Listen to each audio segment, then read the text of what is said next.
What is going on, YouTube? What is going on, Kansas City? And what is going on, everybody? And welcome to the Beat of KC. Today, ladies and gentlemen, I have a tremendous guest.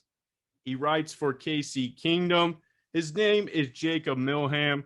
What is going on, my friend? I appreciate you. First of all, I truly, truly do appreciate you coming on the show. You and I have met through KC Kingdom, and we've been trying to get this worked out for a little bit. I've been super busy, but I'm glad we can make it happen. What is going on? Man, I'm just riding high right now. I mainly cover the Royals. On a 5-game winning streak right now. Watching them beat the White Sox right now. I'm a happy guy on a Monday evening. I know. We both kind of attacked that immediately. I've always been a diehard Royals fan, growing up, and there for a long time. It was tough to attend a Royals game or even watch a Royals game. So even just now watching this, it's kind of been okay. But that kind of leads me to my first question. But before we dive into that, where can everybody find you besides KC Kingdom so they can give you a follow and give you some support?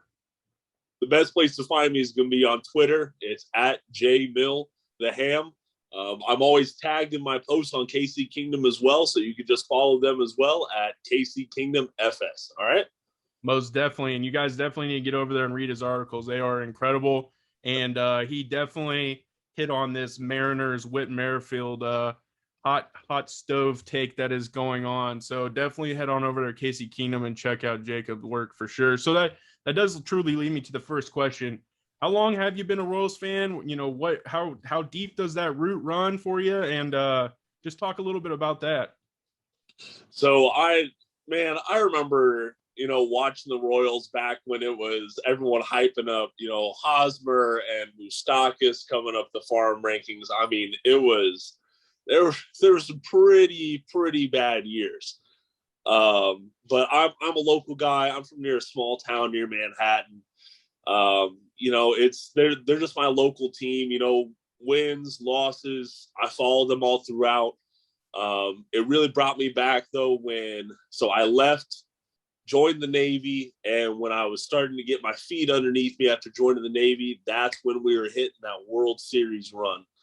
And so it was really, I actually went through boot camp with the guy I went to high school with. It was a really cool bonding experience to show people, where we come from and actually be proud of the Royals for once in our life. That's awesome, man. That's awesome. Yeah, I was actually going through my training in the military the year, so it would have been 13, the year before we made the run the first time.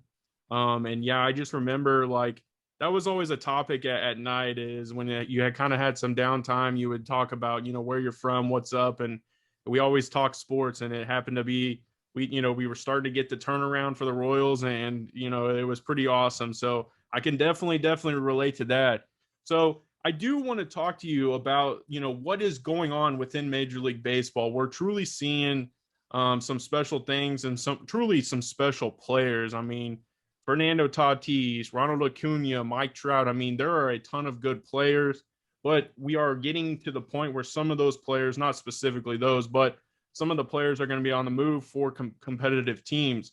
In our hometown, our Kansas City Royals, Whit Merrifield has been rumored to be on the move, and you wrote a report about that, obviously, for KC Kingdom. Can you talk a little bit about that? I'm excited to kind of hear your actual face-to-face conversation about this, because I'm a huge Whit fan. It hurts me to think about it, but I 100% understand. So I'm excited to hear from you. Yeah, it's for players that are the heart and soul of Kansas City, it goes Salvador and Whit. I mean, they're right there. They are leaders on this team. They're a veteran presence. But when you look at the timeline of this team, Whit Merrifield, he is controlled through this year. He's controlled through 2022, and he has a club option for 2023. All very cheap numbers, even when he's kind of had a decline since he signed that extension. But still very cheap, a very quality player. He currently leads the league in stolen bases. And like that alone is a great stat to be having, and he is a huge defensive presence. I don't want to see him go. Frankly, I really don't want to see him go. It would take a lot. But that's so our own fan sided Robert Murray and network insider John Heyman are saying that Dayton Moore said it would take a quote hefty package to get Merrifield out of Kansas City. That is something that fans do need to keep in mind. So it's not a hey, we're just going to move Merrifield because he's there, he can go. We're going to get our payment. This Mariners fit, it's probably the best one that I would like to see happen. Dylan Moore, there on second base for them, really highly touted prospect coming out of their farm system. Just really has not panned out this year. And the Mariners, I mean, you want to talk about like the Royals organization's issues. The Mariners haven't won a playoff series since 2001. Yeah. They have been, they just haven't been around. And they're close. They're close. They're not having a dominant year, but they are close. And Merrifield, they might go all in on Merrifield. Merrifield could push them over the top. Yeah, for sure. You know, I when I read your article, obviously, because, you know, we both worked there, and I think it's good to see what people are saying. I honestly agreed with as soon as I read the Mariners aspect, I was hooked for that one. I like what they have in their minor league system, and I think you honestly, my only concern is we've seen Dayton Moore make moves like this before and not get the best, in my opinion, the best of what we can. I don't know if you can necessarily go wrong with some of the stuff that we're seeing with the Mariners. I did see, and I think it was a little bit extreme. There was some stuff floating around Twitter for if he were to go to the Yankees, there was potential that they would give Andujar and also Clint Frazier. I would be okay with that because I do think we lack at the third base. Because granted, Dozier's starting to come around, but I still think we lack there. And obviously, Clint Frazier, I feel, just needs to play. I mean, you need consistency, you need to play. And so I would be okay with that, I think. But I really do like the youth of what the Seattle Mariners have, and that's what I was excited most about for sure. Now, that does lead me to kind of a next piece. Do you think anyone else from the Royals, you know, that may have a significant role, whether it is a Scott Barlow or a Carlos Santana who has a second year, do you think any of those guys are going to be on the move as well? Because we really haven't heard as much compared to what we've heard about Witt. Yeah, so we've been hearing a lot more about Witt because he truly is a top tier trade target this season. You know, they Adam Frazier from the Pirates just went on the move to the Padres. He was my top second baseman in trade targets, and Witt is number two. You know, he's an all-star as well. He currently leads the league in hits. You know, he deserves that number one slot. But I really only have two more that I could see moving pretty easily. And I kind of have another out there one. I'll start with that out there one. I can see Jake Brentz. Okay. Traded away pretty easily. Right now he's throwing nearly 11 strikeouts per 9 innings. It's a really good metric for those relievers, and he's on a 1-year deal right now. I could just see him going for, you know, 1 or 2 prospects and some cash considerations. He's not going to be the needle mover that a lot of these teams are going to be trying to pay their top prospects with, but still something. I would rather see a guy traded than lose him for nothing. For sure. And, you know, that kind of, I'm glad you hit on that because this is where I have kind of an interesting take because you're seeing the West Coast teams targeting a injured Danny Duffy. And they're like, hey, almost to the point where we don't care that he's injured, and to the extent we don't care if we have to get him back in September is what I'm hearing. Why not go after a Jake Brentz where you know there's a good chance you're probably not going to have to give up as much as you would for a Danny Duffy? Jake Brentz is throwing flames from the left side, so you know you can put him out there. You've seen him do pretty well in situations. I'm just curious to what your thoughts may be, what would you just personally feel, why they value Danny Duffy a little bit more? Is it the contract or, you know, I guess not necessarily the contract, but what what do you think they see in Duffy more than they see in Brent's? So right now the Giants, the Padres, and the Dodgers are all looking at this guy right now. And it is disturbing that you might not see Duffy on the mound until September. Yeah. That's what the Royals beat writer Ann Rogers is saying right Mm-hmm. now.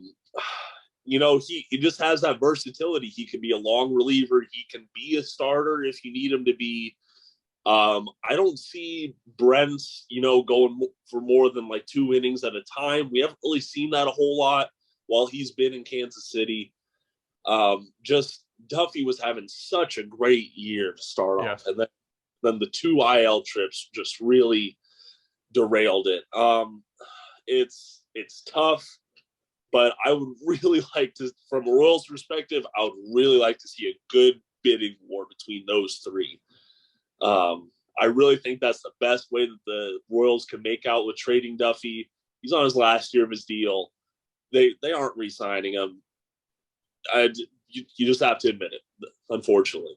Yeah, and I think if this does end up being kind of a lingering issue for him, I would be fascinated to see if they could sign him to a deal again.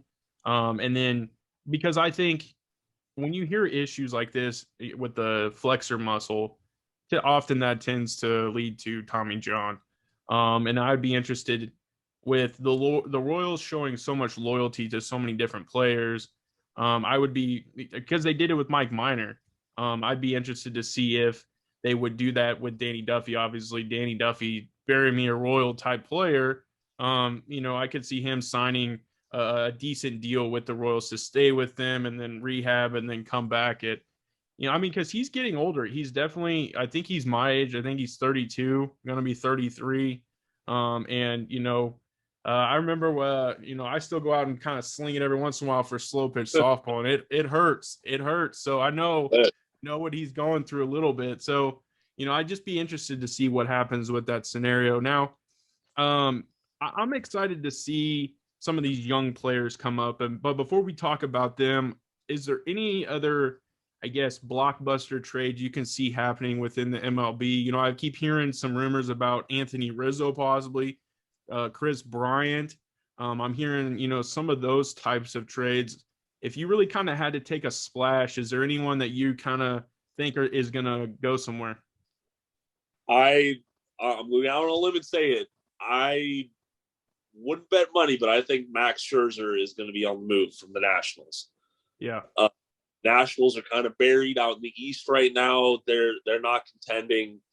Scherzer is kind of a contract albatross for them right now, and they don't really have a very good farm system right now. They're kind of in the middle. They got to pay to contend, or they got to completely blow it up right now.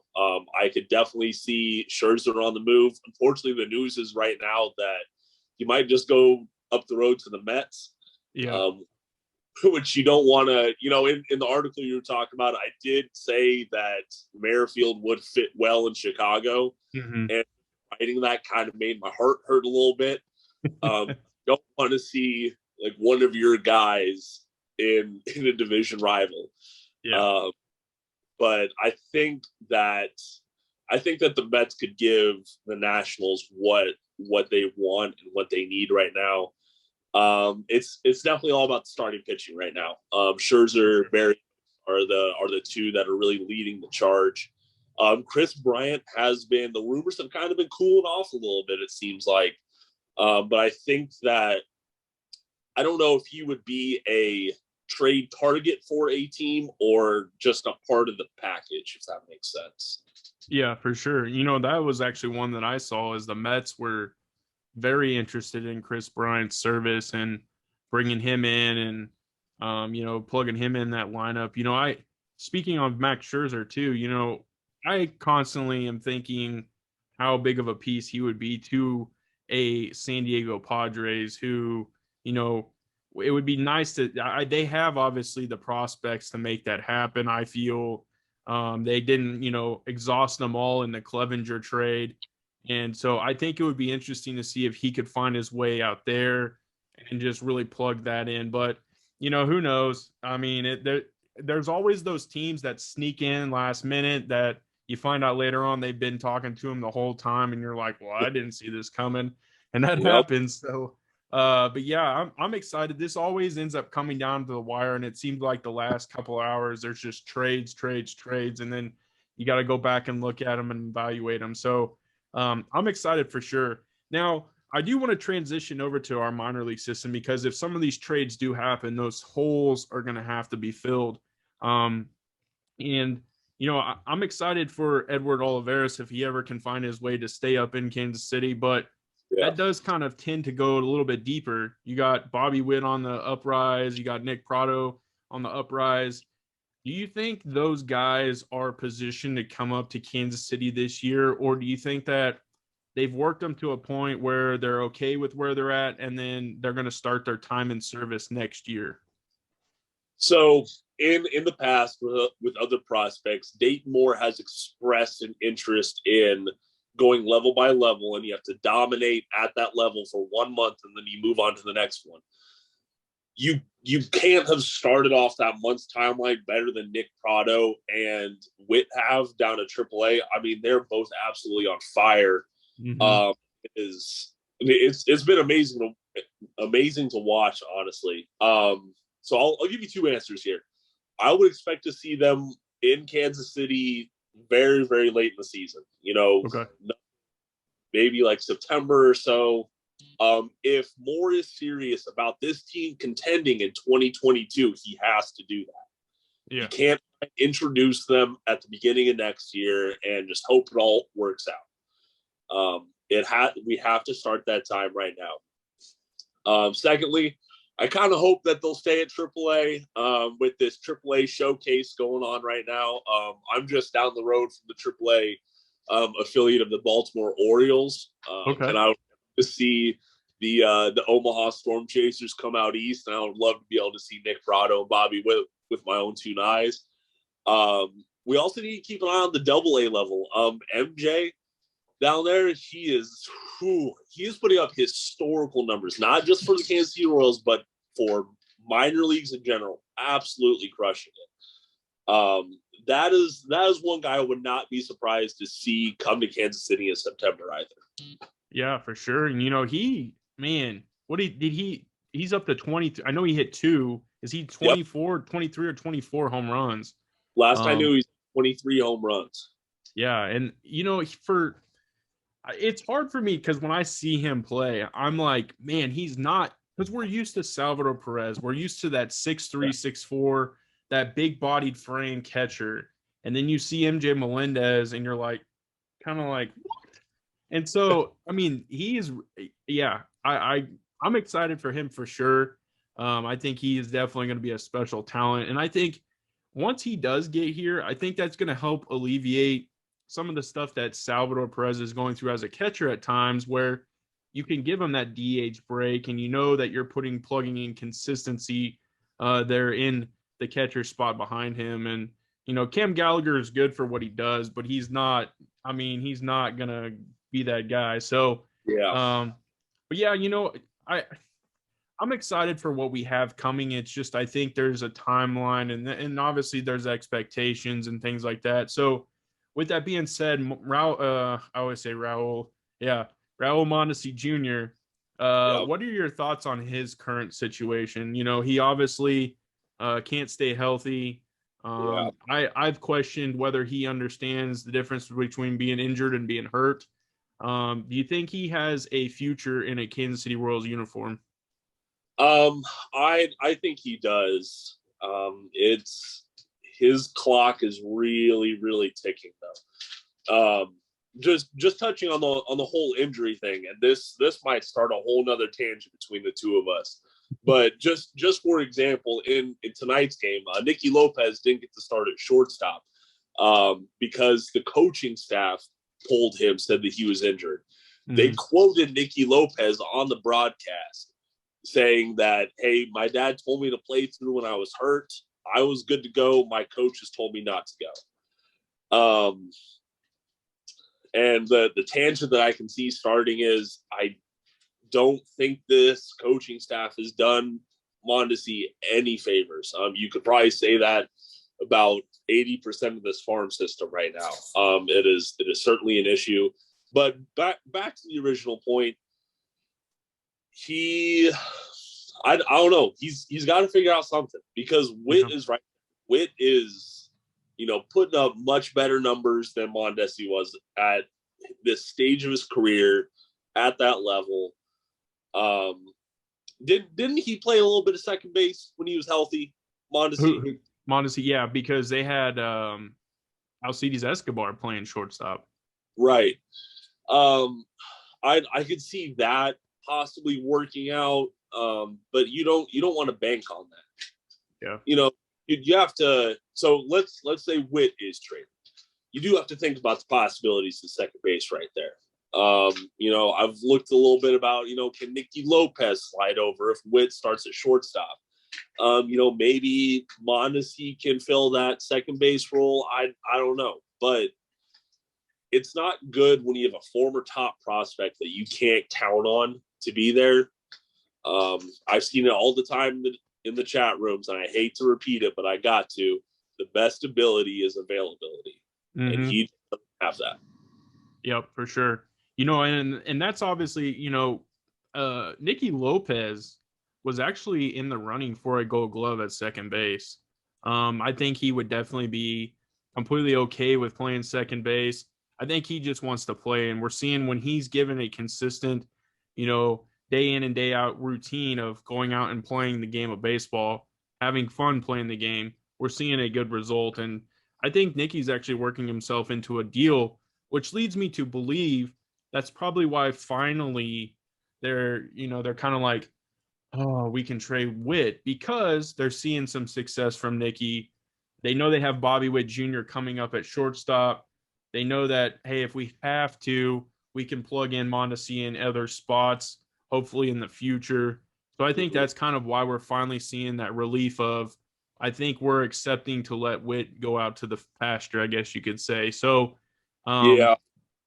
But I'm excited, honestly, for what we have coming up, because you still have a ton of other prospects that you could honestly talk hours and hours and hours about, because, they got Brady McConnell down there, and they got all these different other position players that they've been drafting. And the pitching staff is, that's what was exciting, is to finally see yesterday a good result of a pitcher who they've put the time, the effort into not only drafting, but kind of building up. He comes up, he doesn't necessarily have the greatest of success, if any, goes back down with kind of a chip on his shoulder, comes back up and shoves for 8 innings.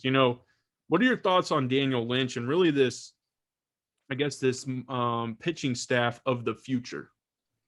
So let's take away Daniel Lynch's stats from yesterday for a second. Okay. I want you to think back just 1 week from yesterday. The freaking Royals got blanked by Matt Harvey and the Orioles. And I had to write that piece for KC Kingdom, and I was, let's burn it down. Let's just keep Salvi and let's keep it moving. Yeah. That was the Royals were already on a really good winning streak by that point, but that was like, maybe this team has something. Daniel Lynch is still, he's still ranked as the number 2 prospect. I would certainly hope that his name gets taken off of prospect list here soon and make him an everyday starter. It was just so uplifting to see, like this. He didn't throw a ton of strikeouts. He threw 4 strikeouts, but he went 8 innings, and I don't know if you were watching the game, but right after he got taken out, all those runs and all those hits started coming in. And I think that showed how good of a pitcher he was on Sunday. Good of a pitcher he could be in the future. He's still fairly young. He's 24 years old. He's still got a little bit more time with the team. Just overall, this, you've got Kowar down in AAA, who is absolutely a beast right now. I know he hasn't shown it in his start so far for Kansas City, but, they'll bring him up. He'll make a start. He won't do very well. They'll send him back down to AAA, and he'll just dominate. They just need to show a little bit more patience with him. Asa Lacy is another pitching prospect people need to keep their eye on. Unfortunately, he's had a little bit of injury issues lately. Just after so many years of the Royals drafting these high pitching prospects, the first one comes to mind is Zimmer. I know he's still on the team, but when we drafted him, like that was like, hey, this is our next Zach Greinke. Like he's going to be the big deal. He just wasn't. That's, sometimes it doesn't pan out. But between Lynch, Lacy, Coar, Bubic is another big one. Just those young guys, like this young core. I mean, I'm ready to see Holland and Santana go off into the sunset. I'm ready for these young guys to start playing and start showing what they could do for this club. For sure. There's tons of them coming. I mean, there's a slew of pitching, and Dayton's been quoted to say that pitching is the currency of baseball, and I would have 100% have to agree, because if your pitching staff is solid, you're going to do very well when your hitting may not be doing the best. If you have some solid pitching, it pays off for sure. I wrote a piece for Casey Kingdom. It was my first article, and I was like, you know what? I'm going to do it. And I didn't necessarily label Brady Singer a bust, and I'm sure you saw it, because at the very end I said, I'm not calling him a bust, but I've gone through this enough times to sense and feel what we're going through as a fan, and really just a person looking from the outside in. We've seen it with Luke Hochevar. The hype was around Luke Hochevar. He was a first overall pick, I do believe. We've seen it with numerous other ones. Brady Singer had a ton of hype around him because he fell to us at a certain point in the draft, and we took him. But it's a guy that I feel is not willing to make those adjustments right now. He says he feels comfortable in certain situations, but when you're throwing only 2 pitches at a starter, you're living over the heart of a plate, you're going to get slacked around. And I mean, like you said, when we get shoved against by Matt Harvey, that kind of opened your eyes. For me, when you're getting tattooed by the Baltimore Orioles, that opened my eyes, especially against, this up and coming young stud. So I'm not by no means calling Brady Singer a bust, but I definitely think he needs to go and figure it out. Would you be against sending Brady Singer back to the minors? I would like to see him. I'd like to see him go back down to AAA for sure. He's on the IL right now. I'm not sure what landed him there, but he needs to go figure it out, because you're right. He has kind of, in his interviews and just his body language, he seems a little unwilling to learn. Maybe there's just a little bit of an attitude change that needs to happen. He's been roughed up, and if being roughed up as bad as he has been doesn't change that attitude, I don't know what will. He is dangling on that cliff of being labeled a bust already. I hate to say it. He was drafted in 2018.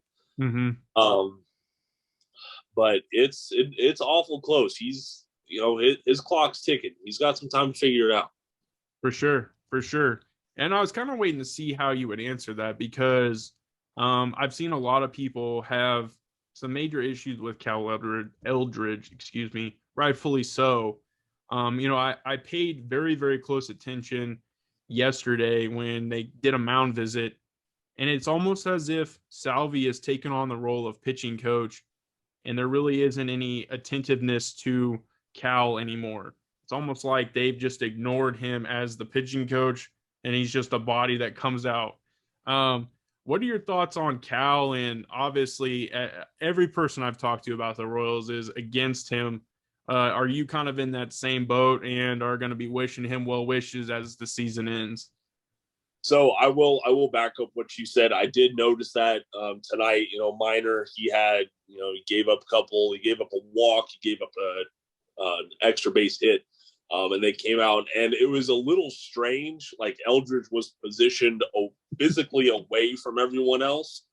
You can't be an effective coach if the players on the field won't listen to you. Yeah, I wish him the best of luck. But he's got to go. It's bad.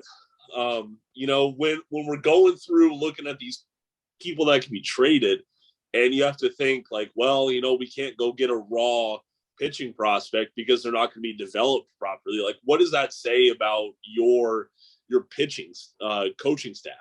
Mm-hmm. It just doesn't inspire confidence. And I don't think you can get much worse by moving on from him, if that makes sense. Yeah. I'm sure there are a lot of good minds out there that would, bring that jolt of energy the Royals need to the pitching staff.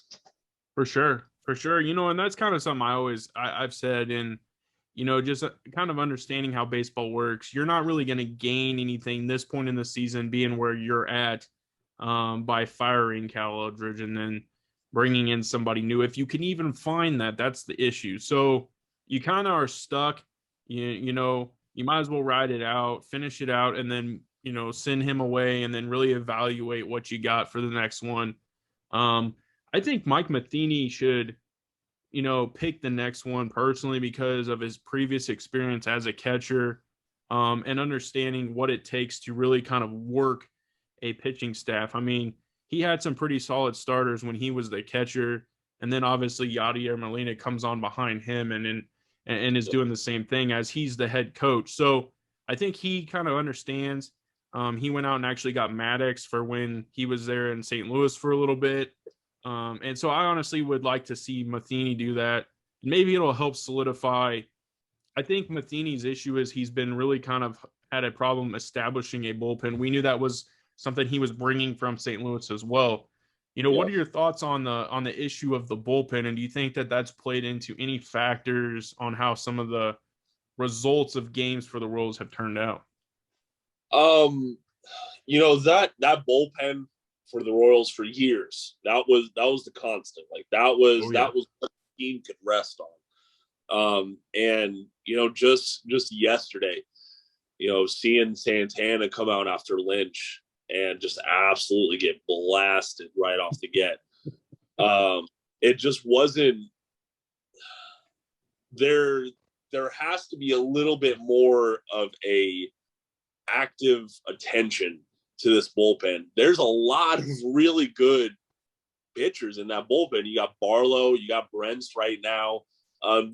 Zimmer's doing solid out of the bullpen. I'm not doubting him there. Holland's been a little iffy.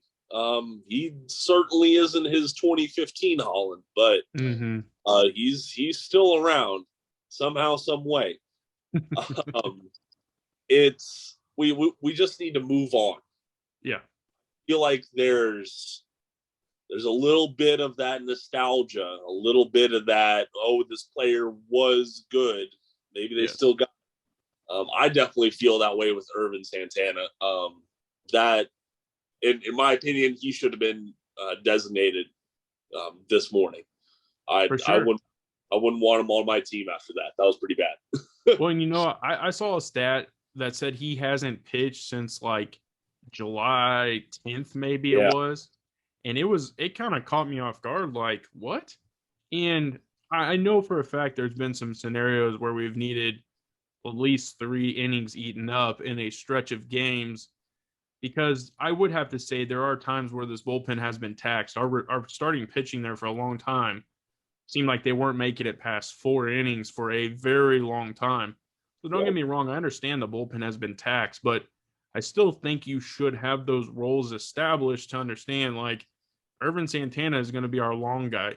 We may have said whoever else as another long guy, but I think roles need to be established. Like, I would expect Stalmont to be your closer, and there's been times where Stalmont has been available, but they go to like a Greg Holland or a Wade Davis, or they've even thrown Scott Barlow in there, which I'm completely okay with, but that's not the role that he's probably been informed of. So that's just kind of been a little bit of my beef, a little bit of my soapbox there, because I think there has been some scenarios where if the bullpen was executed a way a Ned Yost would have executed a bullpen, we might be in a different situation with an outcome of a baseball game. So, but yeah, I'm with you. I think we do have some special players within the bullpen, and I think that they need to have their role established. Like Kyle Zimmer has been doing okay, you know.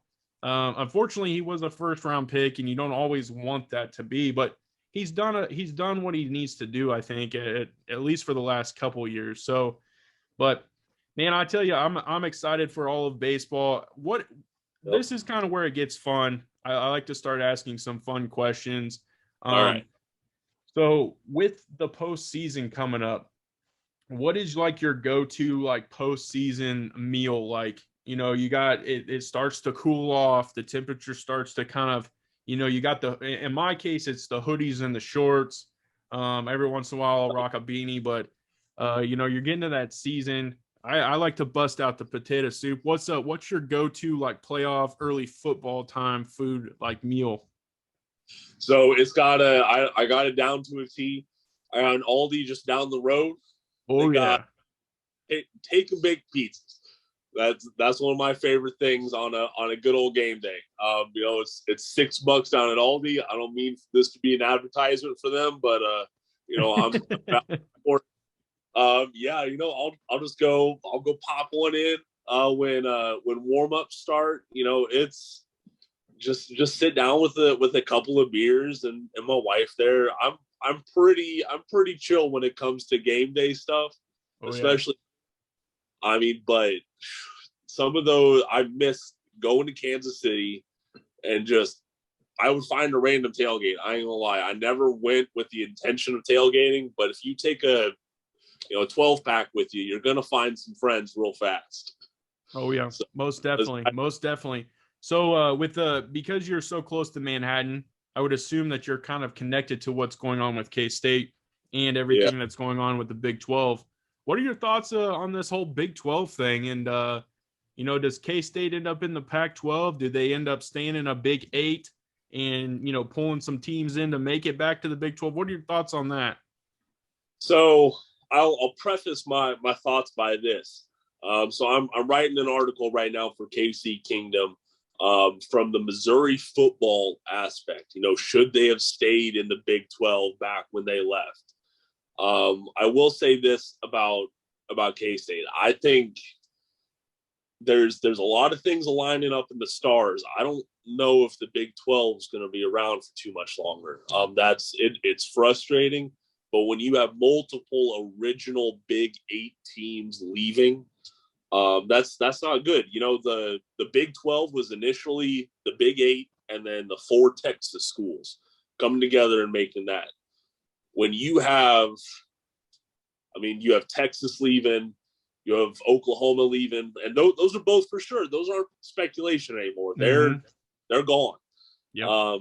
Nebraska, Missouri, Colorado, A&M, all gone. I think you just need to find a decent geographical location.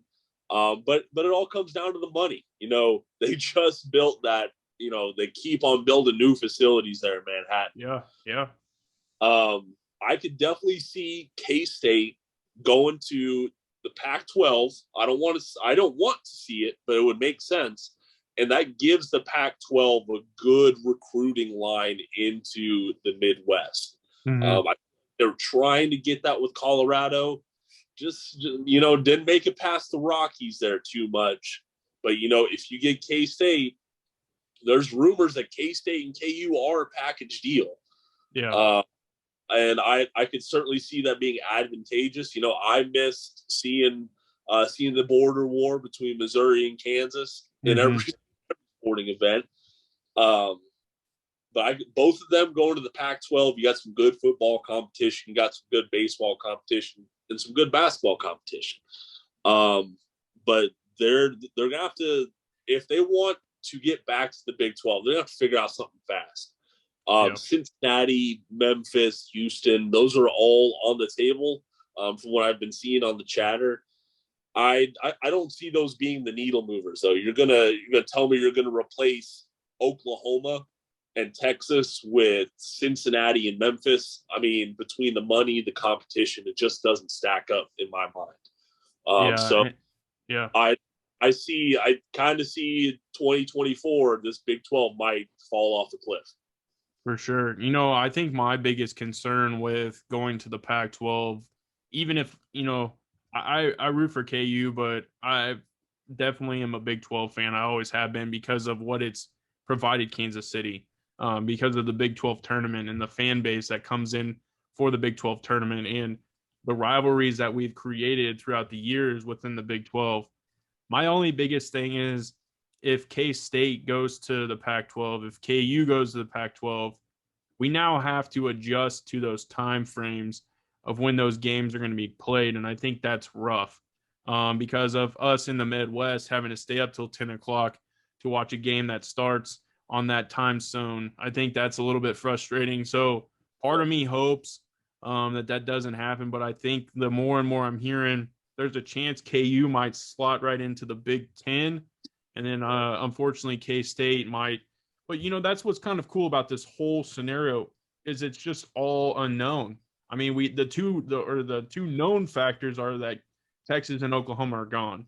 Outside of that, it's just everyone's trying to pluck and hear the news and what's going on. And I think that's what's kind of exciting. This is almost like the trade deadline for the MLB. I mean, you really have no idea, and it's just an exciting time. Um, Yep. so that does lead me to, I've noticed you've been writing for Missouri. Are you do you have any ties to Missouri? Is there something that you enjoy writing for for Missouri football or is it just you're just a football fan? It's a little bit of both. My dad's originally from northern Missouri, up in Okay. Hannibal, Missouri. Yes. Uh, he's got property right now down in the Ozarks. He wants to retire there. Yeah. He is. So my family does have some ties there. And I do genuinely enjoy writing for Missouri football. Yeah. It's a good school. It's got a good culture about it. I know there was a little bit of diciness back a couple of years back, but I definitely think that under Drinkwitz, it's going to be watch out for that team. Yeah, most definitely. I even as a KU fan, as I've gotten older, I've kind of appreciated Missouri for a little bit, and our house is divided. As you can see, even behind me, I got a KU blanket, but my wife is a diehard Mizzou fan, so I kind of have to come to appreciate what Mizzou has, and most KU fans might blast me for that, but Yeah, it's nice, when you really kind of enjoy football as a whole, and you just enjoy watching it. I think it really, if you slapped any game up, I'd be okay with watching it. But that does lead me to the next thing. Do you play fantasy football at all? I play yes, and I lose yes. So that's how that goes. Yeah, uh, I'm pretty damn bad. I ain't gonna lie. yeah. But that's as long as it's fun, and Oh, that's why I always like to ask the question because I think everyone has a different approach. I think there's, I play it because I'm addicted to football and when it happens and everything that's about it. But a lot of people play it because it creates awareness and it's an enjoyment to create a reason to watch football. So you say you're bad at it, but it makes it fun. It makes you enjoy yeah, football even more. it does. It So does. For some reason, I'll be slapping up the Bills and Dolphins game for no other reason than to watch what Stephon Diggs does. It yeah, does. Fantasy football has definitely been a great thing for the NFL. It gives just a whole bunch of stat heads. It gives them reason to tune into every game. It's definitely opened up another door for that market. Yeah, I definitely enjoy it, but yeah, I'm pretty bad. awesome. Well, I mean, it's awesome because, like I said, I think fantasy football provides a great, way to enjoy the game. And, even beforehand, I enjoyed football, but like you said, it's almost like it could be the two worst teams that are playing in the NFL on Sunday Night Football, but you're going to tune in and get hyped up because you might need 5 points from said player to win your week. So I really think they've created a way to market such a tremendous thing, and it's incredible because I'm hooked on it for sure. So I do it every year. yeah, you dive in every year. I Yep. always like in messaging because my actual fantasy football is year round. Oh, And we have contracts, we have salaries, we have all kinds of things that go into it. And then, I do the typical like snake style drafts, and I got to have it all. I got to get everything. And yeah, so it's so much fun. So I definitely had to ask, man. But Jacob, I can't thank you enough for coming on. I definitely want to do this again. As the season continues to progress, I really would like to talk to you again, probably after the trade deadline. And if we see what happens for sure with Whit Merrifield and maybe anybody else, and what happens within the major leagues. But watch I out really for do appreciate. Do what? watch out for Solaire. Yeah, He's hot. for we need to keep him plugging away because he needs gone. Yep. Yeah, for sure. So, but man, I really appreciate your time. I appreciate what you're doing. I'll be real with you. You kind of inspired me and motivated me to write on Casey Kingdom because you're plugging away, and I'm like, I got to keep up with Jacob. So, I really do appreciate everything you're doing, man, and I thank you for coming on. Of course, man, my pleasure. I'm always here for you. I'm always here to give you my bad takes. I do just want to clarify, I'm not advocating for anyone going to the White Sox or the Yankees. I'm the worst for both teams. That's awesome. That's awesome. Hey, real quick before we wrap this up, where can everybody find you one more time? Go on Twitter, find me at jmilltheham. There it is. And Casey Kingdom, he writes amazing, amazing articles. For all you Mizzou fans out there, head on over there. So, Jacob, I appreciate it. And you guys know how I wrap this up. As always, I appreciate you checking out the Beat of KC, and have a good day.